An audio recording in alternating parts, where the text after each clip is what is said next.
আমি রান্না করব ডিম দিয়ে, ফুলকপি দিয়ে, আলু দিয়ে ঝোল। আর এখানে আমার ভাত হয়ে গেছে। কড়াইতে দেখো আমি তেল বসিয়ে দিয়েছি, তেলও আমার হয়ে গেছে। এবারে ডিমটা ভাজবো। আর ওখানে দেখো আমি জিরে বাটবো, ভাজতে ভাজতে মশলাটা বাটবো।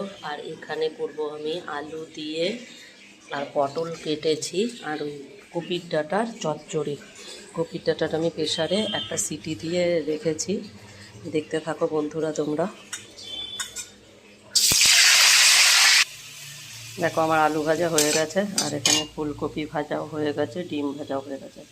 আর আমি এবারে মশলাটা দিয়ে দেবো।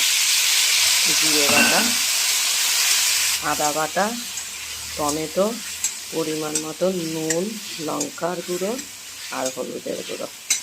এবারে ভালো করে মশলাটা কষাবো।